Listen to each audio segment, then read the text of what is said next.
Thank you very much, guys, for joining us. Citation was released on Friday, and I'm sure that pretty much everybody here today who has joined the session must have seen the film, and I want to believe that is why you decided to join us in this session. I want to say thank you very much for watching the film on Netflix, and also thank you very much for making it a date with us today. I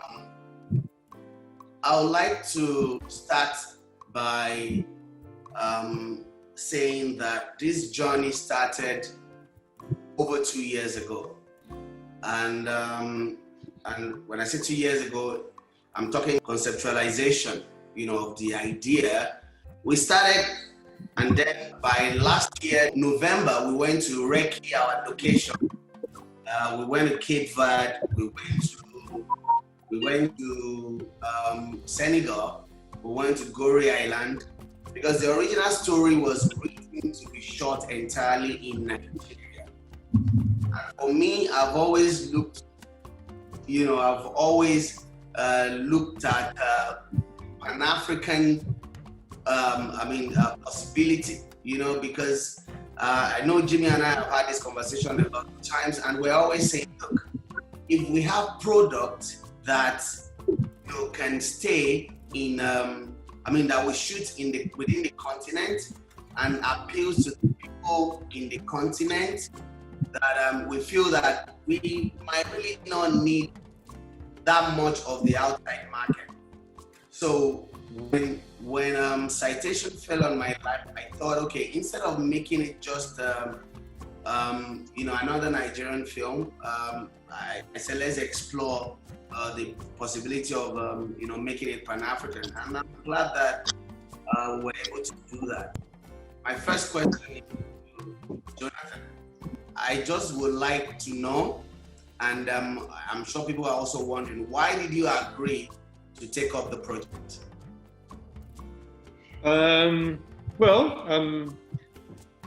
Anytime I agree to take on a project, a feature film project, obviously the two important things are, who's the director and what's the script, how do I feel about the script?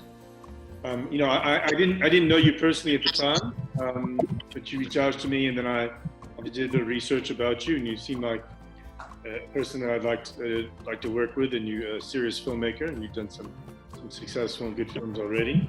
And so the next thing for me was to read the script, and you sent me the script, and I was actually quite impressed with the script. And it turns out that I had actually already shot a film by the same screenwriter called La Femme Angiola, which is also going to be released soon. So I was familiar with him as a screenwriter. I'd film already that he had written, and I really thought it was. I was really impressed with the script. And funnily enough, I think like a week before you contacted me, I had watched a little documentary on the BBC website about sexual harassment in Nigerian universities and West African universities, and then all of a sudden you contacted me with a story of this, similar vein, and so I thought that was kind of interesting. And it's I've got a strong sense of adventure. I like to travel and meet new people and go to different countries I haven't been to. I had been to Nigeria and Senegal before, but it was it just seemed like a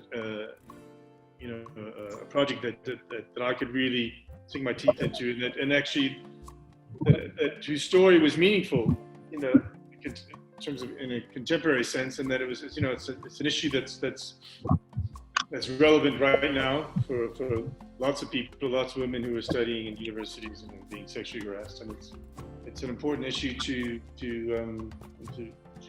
talk about and make films about it. So for all those reasons, I was attracted to the project. Thank you very much. Lola. Okay, so Lola, please. Of course, we work together, and what is that special thing? Obviously, the script was amazing, and to be honest, I was in London at the time. I wasn't sure if I could come back to do it, and my husband was just like, it's Kunle. You have to do it. You can't. This kind of job is not something that you can say, oh, I can't make it back for. So we made it work, and I flew back. Because when you call, we have to. When you call, we have to. Avengers assemble. Thank you very much, Lola. So this is Mr. Pius, who was the sound engineer and recordist on the set of Citation, and it was really a privilege working with you. So I just wanted to say hello to the people and then tell us why you agreed to be part of Citation. Okay. Hello everyone. Sorry, good evening. Well, when Kunle Afolayan, a very good friend and brother, called me, I said, "Well, this is your time." I thought it was a mistake for me because seeing Kunle Afolayan's call, I was thinking maybe my phone redialed himself and dialed Kunle's number. And I looked back and I said, "Oh, I think this is a missed call from Kunle." And he called. He said, "Oh, Pius, do you want to work with me?" Let me quote him the way he said, and I laughed. I said, why not? I'll work. When is your date? He said, January. I said, okay, I'm still free in January. Anything I want to do. We agree. It's just like a team. What I tell people that I work with is just, I can't do it alone. I do it with my team. I do it with people around me. I'm only giving me the opportunity to say, oh, this is what is involved. This is how we are going to do it. And he listened to me. And I think at the end of the day, we both agree and we did fantastic job. Thank you very much, Pius. Okay, now I can see that we have Tunde Babalola here. Tunde is the writer. How you doing? Tunde. Okay, so that is Mr. Babalola, who is the writer of Citation. Why the synergy? Why did you agree to continue to work with me? This is our 5th collaboration, I believe. I think we have a great synergy when it comes to work. We respect each other's processes. I like the way he takes the script apart and then puts it back together in a way which sometimes even I didn't envisage when I was writing it. Ini, are you there? Yes, sir, I'm here. Can you please tell our people why you agreed to be part of Citation? Thank you. So, first of all, good afternoon to everybody else who has just joined. A good evening already. There are a few people whom we always just look forward to working with, and Mr. Kunle has always been one of those filmmakers that I'd always, hoped to work with. So when he called me and said, okay, there was this project, first of all, I knew I was going to do it without even seeing what the project was about. That's because of the caliber of work that he's known for. So when I saw the script, it was different. It wasn't what I was expecting, but it was a pleasant surprise. The fact that it had to do with a very sensitive subject. It had to do with women and what was happening around us. I just totally fell in love with the script. And then I also like to, I'm a bit of an adventurous person. So when he said, oh, we're going to shoot in LA, I'd never been there. So I was like, okay, that's a project I'd like to be a part of. So, yeah. Thank you very much, Amy. And let me ask again. For me, you did amazingly well. To ask how much of preparation did you have to put in place to because of course when you read the script you called me and said, oh, this is amazing. Now I'm sure you've been out of school for a very long time, even though you're a student, but how mentally and all of that, can you share with us, do you have to go through special training? Of course we all know you, but every role comes with its own peculiarity, and challenge. Is there anything like that for you? Yeah, like you said, I've been out of school for God knows how long, and having to be a student all over again was something I had to go through. I picked up a few films that we've done in the past. I just try to, because mentally I had to just assume that role of a younger, like a student. So I took myself mentally back to where we were as students, our mannerisms, our attitude, and especially my character being very controversial, So I had to just do a little bit of flashback of how we used to, people who were known to, like friends, if you have like friends who are that way, and how they would react and how they would act, So I kind of pictured one of my friends that I used to have back in the days, and I just took her mannerism. I kind of borrowed her from how she would, be very envious, and like I just borrowed her personality.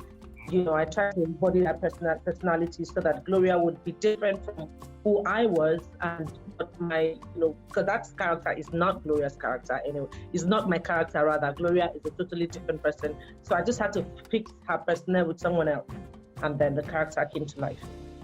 Thank you very much. All right, so Jimmy, can you please tell our people, of course, I've said a whole lot about our friendship and relationship and all of that, but when you read the script, after reading the script, what was that theme? Well, I think it's a couple of things. First of all, the continent is important to me. The fact that the movie was being shot in Nigeria, in Senegal, and Cape Verde. When I read the script, of course, I always do my research when I get any kind of project coming on my laps, and I knew of the writer, of course, because we had already done the CEO together with you as well, Kunle, and on top of that, the subject matter for me was extremely important. When you put a girl, when you put a woman in the center of any movie nowadays, for me, it speaks volume. To be able to give voice to a girl, to be able to give voice to a young student, for me was important. Now, when it was time to look for the character, which is Professor Lucien, as an actor, you just embrace whatever character that comes to you and try to do as best of a job as you can, and try to make it as believable as you can as well. So, I think we all had a good time with it. I think Kunle, you and I, we had a lot of conversation on how we saw that character, how playful he should be from time to time, how serious he should be from time to time, and all those different layers that then make him a real character. And because I already had an experience with Kunle and some of the other crew members from the movie, so I sort of already knew what to expect as well. And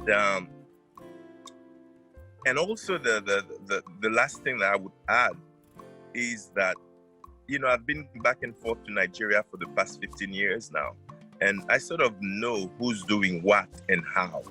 So when it was time to embark into that new experience, I knew that I was with the best in all areas, from the directing point of view, from the acting point of view, and the addition of the DP, Jonathan, was of course a plus as well. So I was just completely happy to embark into that new experience, and we had a good time. We played a lot, but we also worked hard. We worked hard, but we also played hard. It was fun. Thank you very much, Jimmy. Okay, let me bring on Adjetey. Adjetey, can you tell us, please, why? I remember I called you, and I said, "Hey, bro, so why did you ask to be part of Citation?" Well, obviously, I mean, as Jimmy and Ini said earlier, basically, I mean, if you're gonna work with Kunle, then you have to bring your A game on. We're not talking about just the quality of the story, we're talking about the quality of production as a whole. And so, for me, it's been a dream to not only feature in your production, but also just again learning something and gaining some experience. And so for me, that was one of the main reasons. And then the secondly was the subject, the unspoken subject. The fact that this is something that we are aware of in our educational settings, and not just in educational settings, but also in our corporate settings. I mean, you could even extend it from sex for grace to sex for jobs, sex for food, and it goes on. And these are things that we don't speak of, but then we know that it's happening, and so many young girls, as Jimmy had noted, have sacrificed a lot of principles, just to move from one level to the other, and the corporates always get away with it. And so for me, I thought that this was time for us to tell the story, but not just tell it, but of course being told from the camp of Kunle was a big deal. And so for me, it was an opportunity to come on board, and I haven't regretted it at all. It's added big time to my CV. Thank you very much. I mean, we were privileged to have you as well. I mean, it was such an honor working with you. It was really an honor and privilege, working with you guys. Hi, hello, Temi. I am here. Hi, everyone.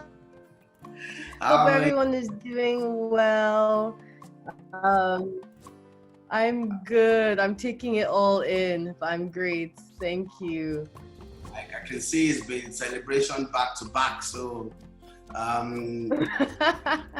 waking up. I know, honestly, back to back to back.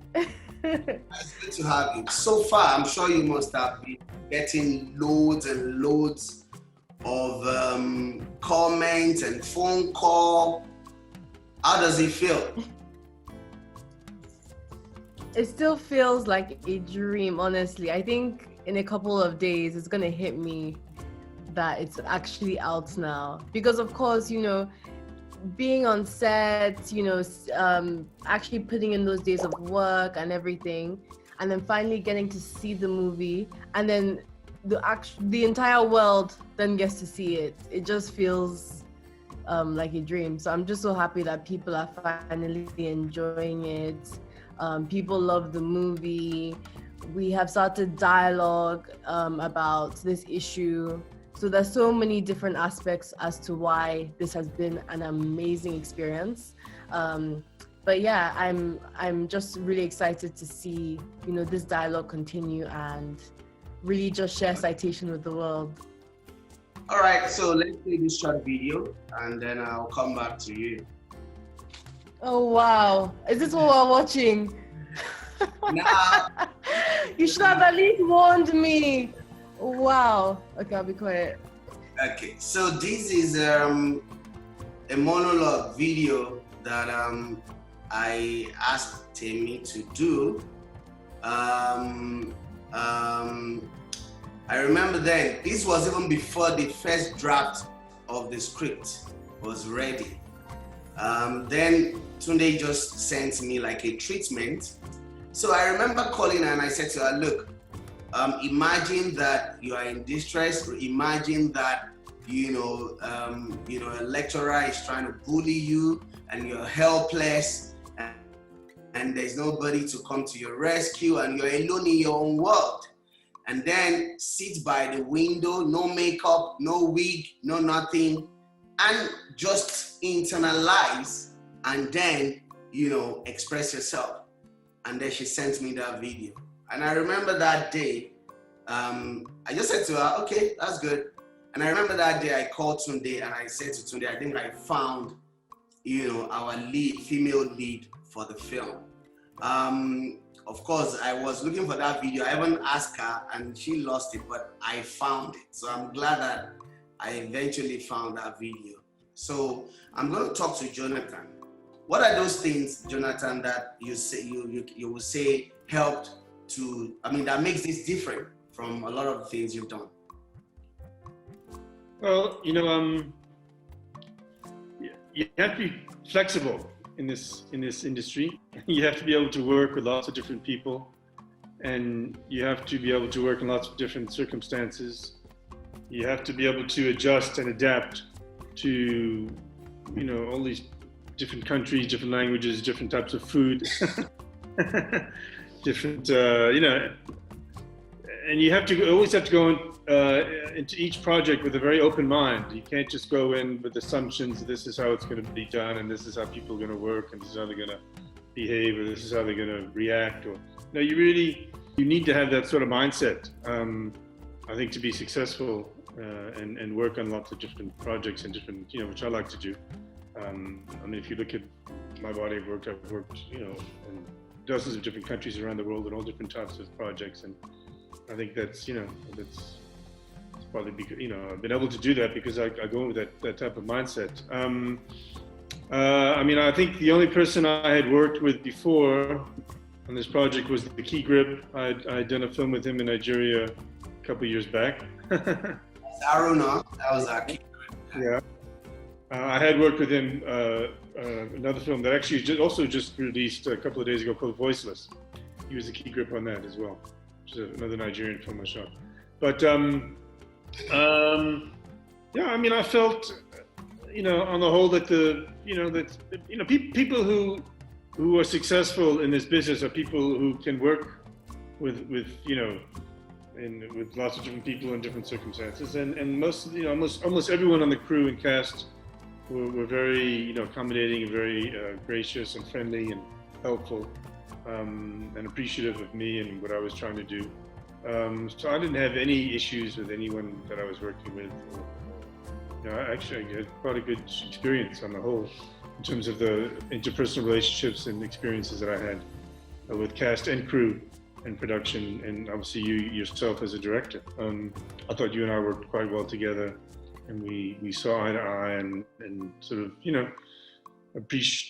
I could understand without belaboring the point what you needed and what you wanted out of each scene. And I think, you respected whatever input that I had to offer on shots and scenes. And I thought, that's obviously the way I like to work as a cinematographer.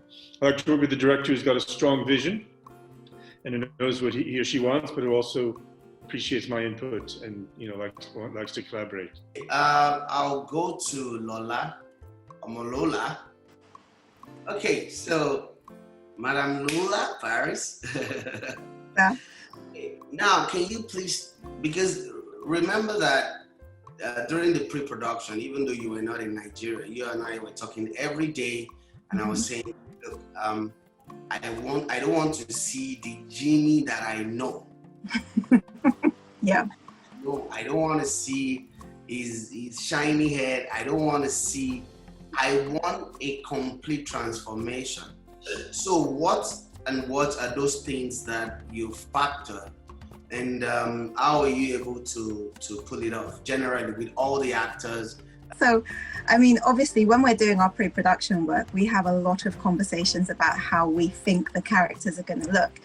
And you obviously have the final call, because I can only present my ideas to you, and I have to try and make the characters come to life according to how you agree that the characters should look, and how you visualize how you want them to look.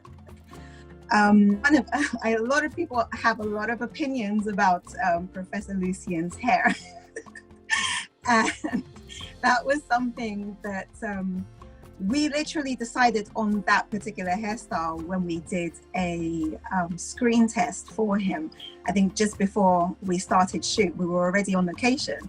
And it was a last kind of decision that we made. You said I should make him look like you, but not as fine.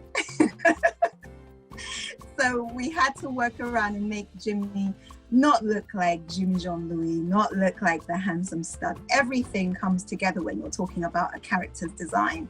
So even down to the costume department, he was supposed to be a character that had an element of charisma, but was also not as good looking, not as fine, and not as attractive as he wanted to believe. So in elements in his clothing and his hair, we had to create this whole professor element, not a fine boy, but a professor. The same thing with Cardoza. He was an aged gentleman, and he was a very good-looking man that we had to. So please bring him on. I remember that one, Lola. Remember that when we're having that conversation. Yeah. You ran, and that's the thing with casting. You know, we had 3 options. Yeah. There were like 2 other people who were more popular in the francophone countries. Yes. Them, they were dark Yes. looking. And I remember saying to you that this guy looks too Oyinbo and he's too fine. You said he was too fine. You said this guy is too fine. What can we And do? I don't want him to be finer than Jimmy. So, Yeah. you know, exactly, remember? And Yeah. I said that he's too even tall. I said he was too tall. You said he was too tall. The way he had to stand to make himself less opposing against Jimmy. It was all the character.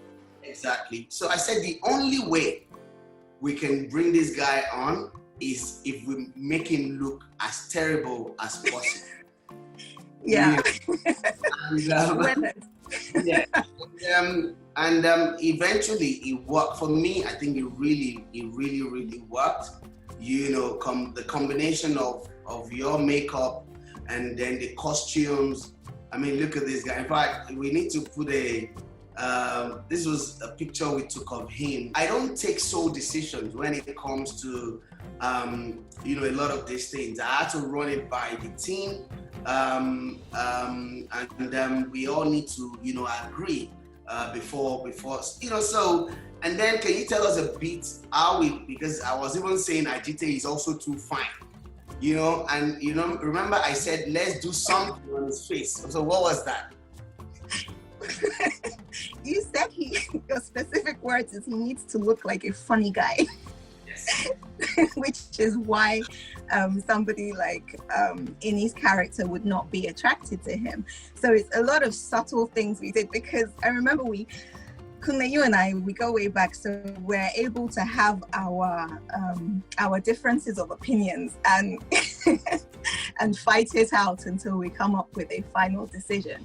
You wanted him to have Elvis Presley, I think were your exact words. So we had to actually create those horrendous sideburns for Adjetey every day. You know, a style, the hair, even down to even Gabriel's look, you wanted him to be different. So every character went through the checklist of how they were supposed to be presented. And Adjetey was supposed to just be a funny guy, just a guy that you'd be like, no, I'm not interested. Even if he's the sweetest guy in the world, the girl just didn't want to have anything to do with him because her heights were set on another guy.